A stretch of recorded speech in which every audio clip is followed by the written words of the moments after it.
Bersama saya di Alur Donghua, para pecinta Donghua.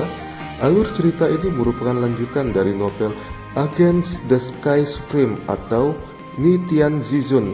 Bagi kalian yang belum subscribe, silakan di subscribe dan jangan lupa klik lonceng notifikasi di pojok kanan atas untuk mendengarkan episode selanjutnya. Di episode sebelumnya, Kyo Kilin terbunuh oleh Tan Yun, sementara Panetua Penegak Hukum Dalam memerintahkan para murid penegak hukum untuk menyelidiki petunjuk pembunuhannya.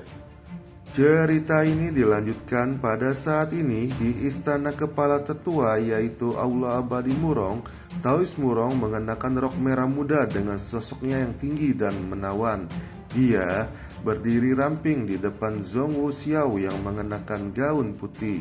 Semakin dia memandang, semakin dia menyukai. Karena apa yang dia katakan kepada Zhong Wuxiao tentang pengetahuan pemurnian senjata, Zhong Wuxiao menunjukkan bakat yang luar biasa. Pada saat ini, suara yang menyenangkan datang dari luar aula.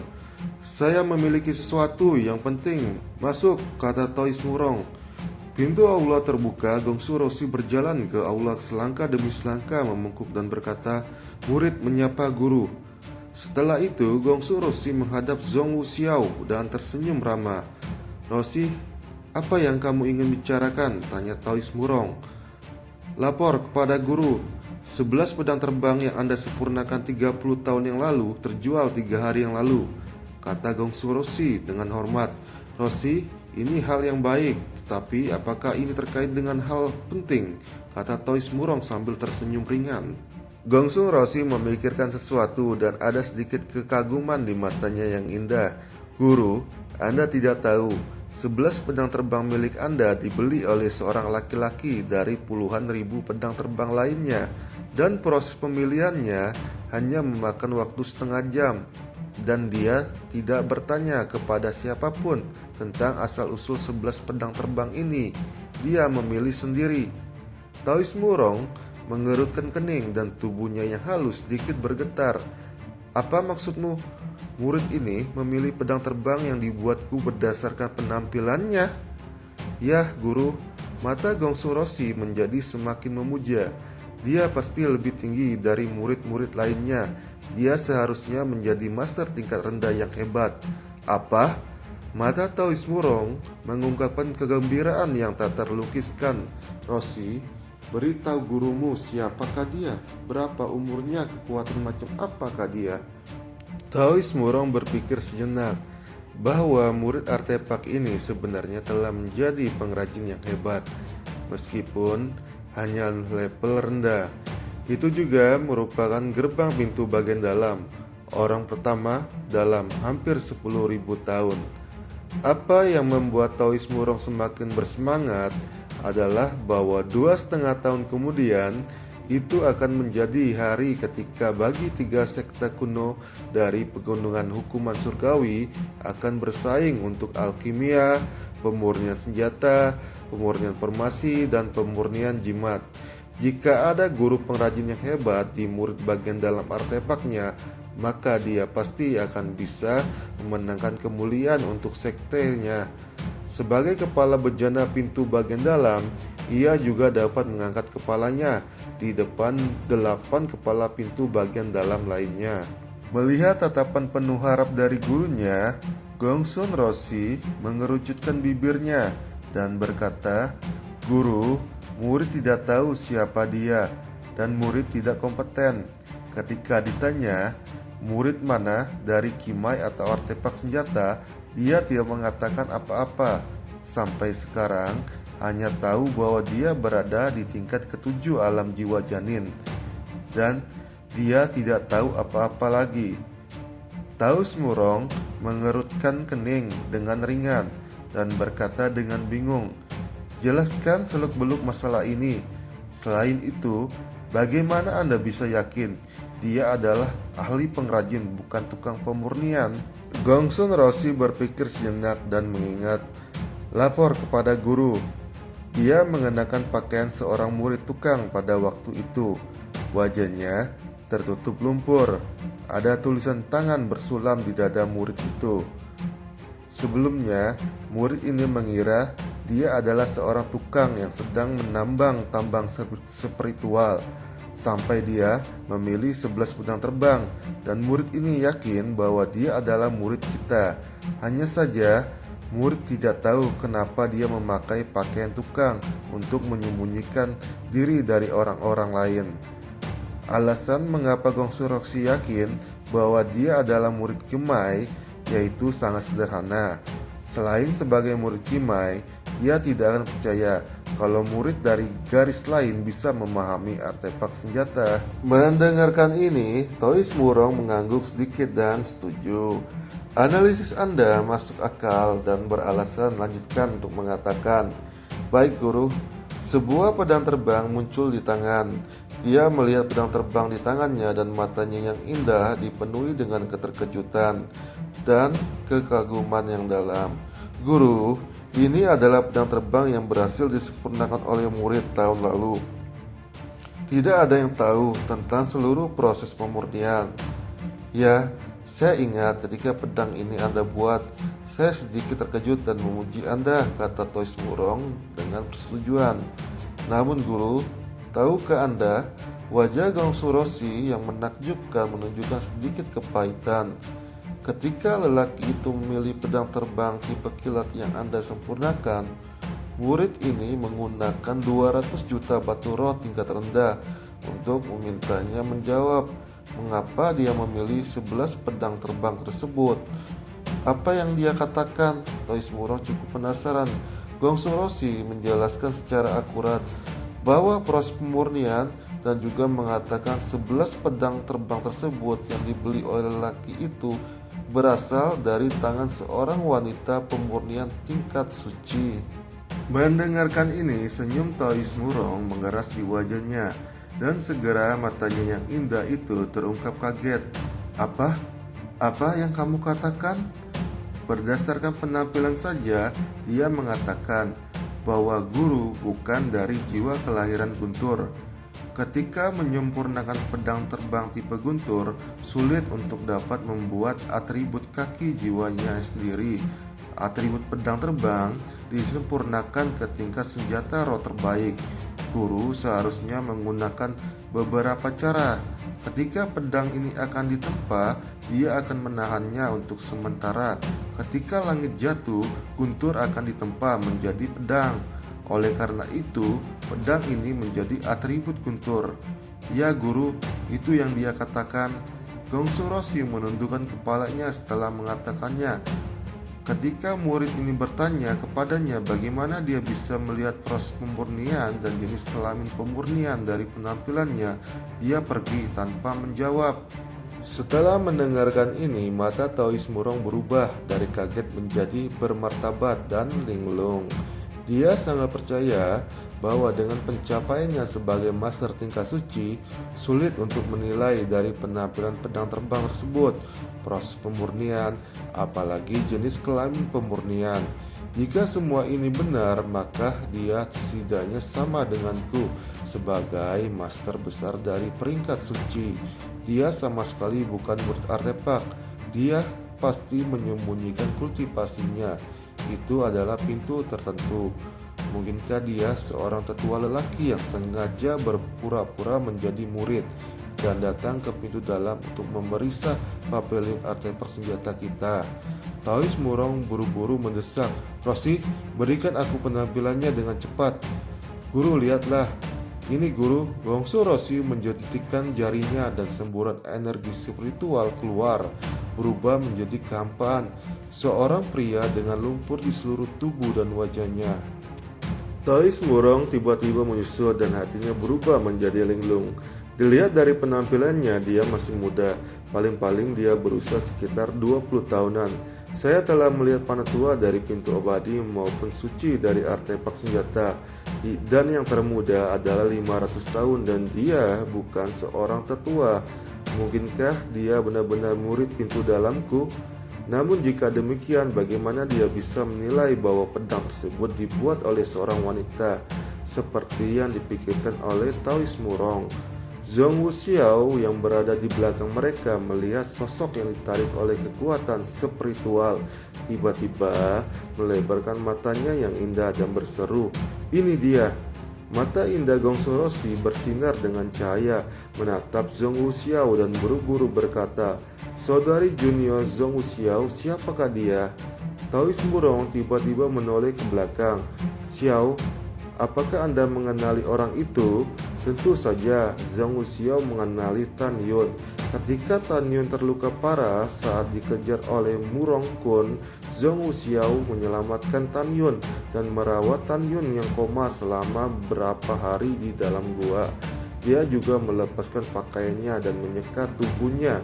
Zhong Wuxiao tahu setiap bagian tubuh Tan Yun seperti punggung tangannya. Pada saat ini Tan Yun hanya menutupi wajahnya. Zhong Wuxiao dapat melihat bahwa itu adalah Tan Yun hanya dari sikap dan garis besar sosok yang ditarik oleh kekuatan spiritual itu. Apa yang membuatnya semakin yakin bahwa itu adalah Tan Yun? Dia tahu bahwa Tan Yun memiliki tai lalat di lehernya. Demikian pula, meskipun Zhong Wuxiao tidak tahu identitas Tan Yun di masa lalu, tapi dia sama-sama menebak bahwa Tan Yun tidak biasa dari seni pedang mendalam 9 surga yang diberikan oleh Tan Yun kepadanya.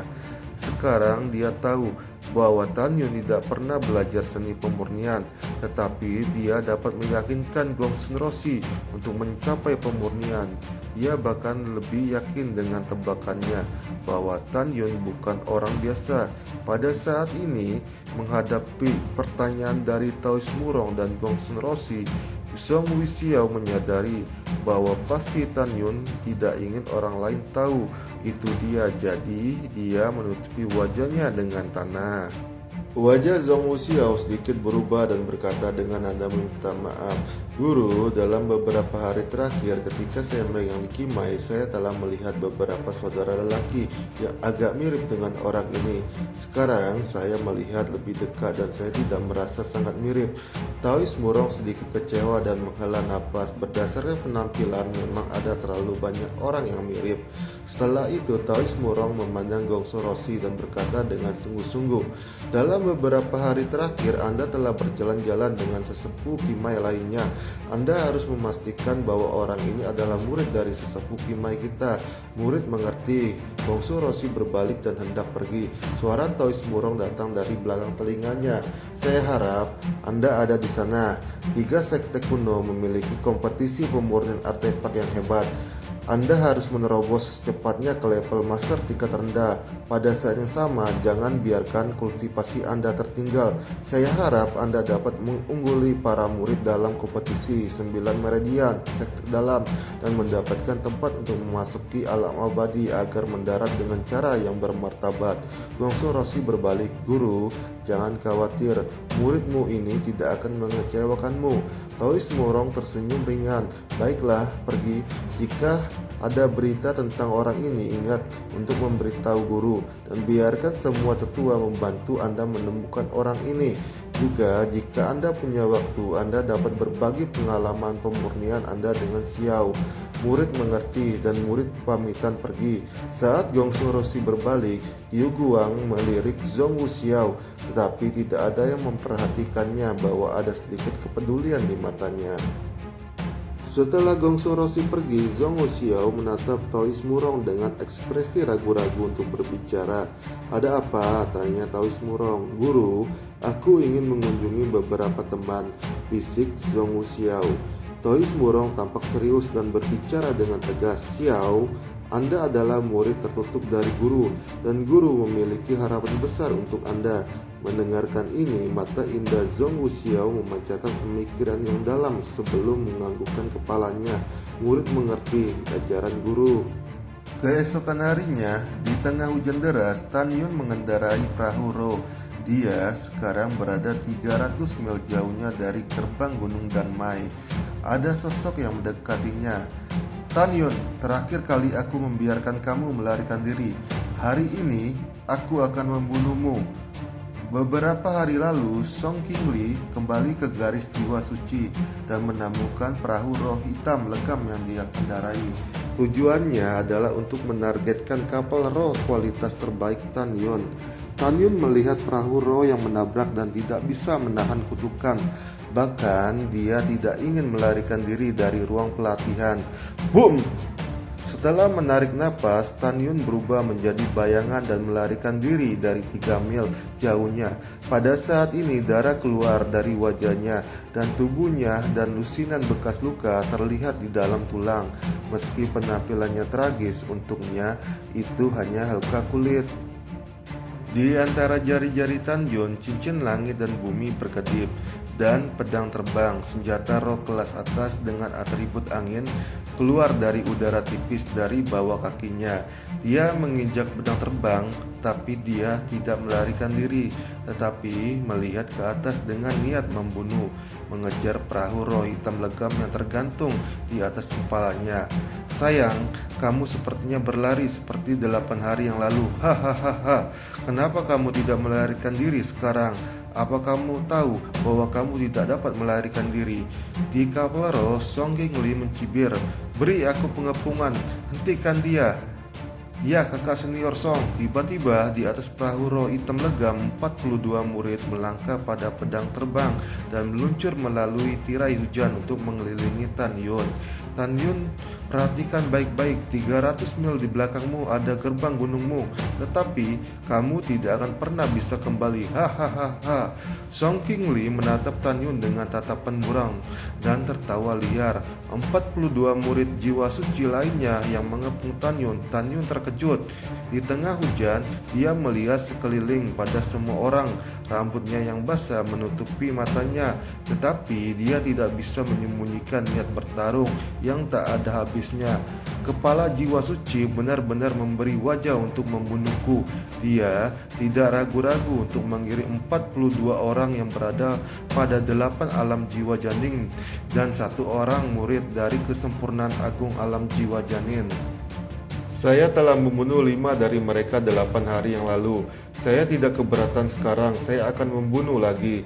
Suara Tan Yun jatuh dan dia memimpin. Cincin di antara jari-jarinya berkedip. Emas, kayu, air, api, bumi, guntur, waktu, ruang, dan cahaya. Pedang terbang, senjata spiritual berkualitas tinggi dengan atribut kematian, berubah menjadi garis lurus dan bergegas di kehampaan. Pergi! Di kaki Tan Yun, pedang terbang, senjata roh kelas atas dengan atribut angin mengikuti dengan cermat.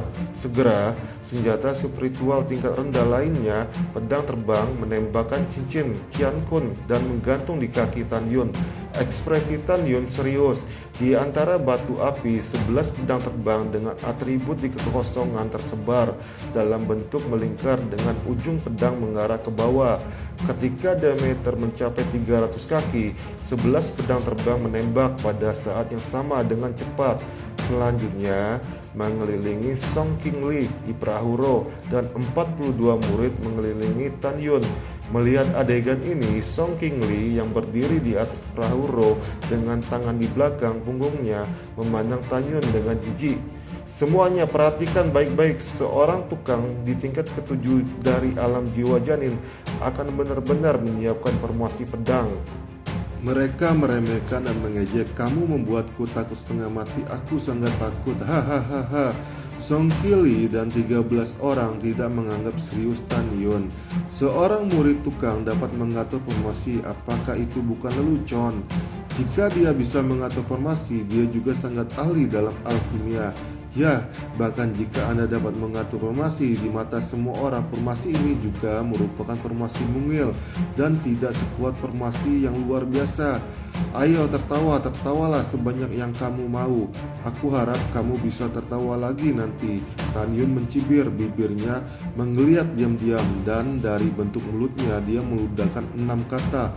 Formasi pedang pembantaian Hongmeng. Tiba-tiba Tan Yun duduk bersila. 7 roh primordial membuka mata mereka. dan dua sinar cahaya primordial keluar dari mata setiap roh primordial. 14 sinar Hongmeng berkumpul bersama, keluar dari alis Tanyun, menembus tirai hujan, berubah menjadi 11 sinar Hongmeng, dan langsung menembak 11 pedang terbang yang mengelilingi semua orang.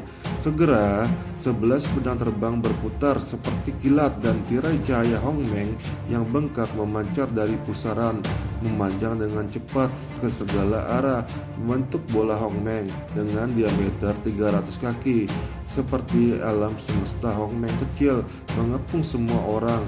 Formasi apa ini? Kenapa aku belum pernah melihatnya sebelumnya?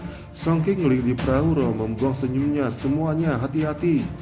Segera setelah itu, kekuatan kayu, kekuatan air, kekuatan api, kekuatan bumi, kekuatan angin, dan kekuatan guntur melesat ke susunan pedang dengan momentum besar, berjalin dengan kekuatan emas.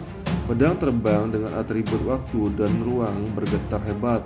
Segera kekuatan waktu dan kekuatan ruang bergabung tanpa terlihat, mendistorsi waktu dan ruang dalam formasi pedang. Dalam sekejap, pedang terbang, atribut kematian bergetar, dan napas kematian memenuhi seluruh formasi pedang besar. Boom! Ruang bergetar dan tirai cahaya susu yang menyilaukan keluar dari pedang terbang atribut terang, dan saat itu bergabung dengan kekuatan 10 atribut lainnya dalam susunan pedang. Formasi pedang pembantian Hongmeng menjadi keadaan kekacauan. 43 orang dalam formasi pedang ngeri, dan mereka menghilang satu sama lain. Song Qingli di perahu roh berteriak, firasat buruk memenuhi hatinya. Namun suaranya seperti di penjara, hanya bisa bergema di mulutnya dan tidak bisa keluar. 42 murid lainnya yang tidak bisa melihat satu sama lain, semua berteriak ngeri. Formasi pedang Wuji. Pada saat ini suara pembunuhan Tanyun terdengar di formasi pedang. Lari! Song Qingli menahan kepanikan, mengendarai perahu roh dan bergegas pada kekacauan. Namun perahu roh yang bisa terbang puluhan mil dalam sekejap masih tidak bisa terbang keluar dari kekacauan. Dan Song Qingli berkeringat deras. Tidak peduli bagaimana Anda terbang, ada ruang kacau tak berujung di depan Anda, tak terbatas. Siapa yang bisa memberitahukan apa yang terjadi? Song Qingli tampak ngeri dan melambaikan sinar pedang panjangnya puluhan meter. Pada saat ini, Tanyun yang berada dalam formasi pedang dapat dengan jelas melihat bahwa Song Qingli dan para murid lainnya masih dalam formasi pedang dengan diameter 300 meter. Kecepatan terbang semua orang tampaknya telah melambat berkali-kali, selambat semut memanjat. Pada saat ini, waktu telah melambat berkali-kali dalam formasi pedang. Ruang diperluas tanpa batas dalam formasi pedang. Perpaduan waktu dan ruang bentuk waktu dan ruang yang unik dalam formasi pedang. Oleh karena itu, Song Qingli salah paham bahwa kecepatan perahu roh masih cepat dalam formasi pedang, namun bahwa ruang kacau telah menjadi luas.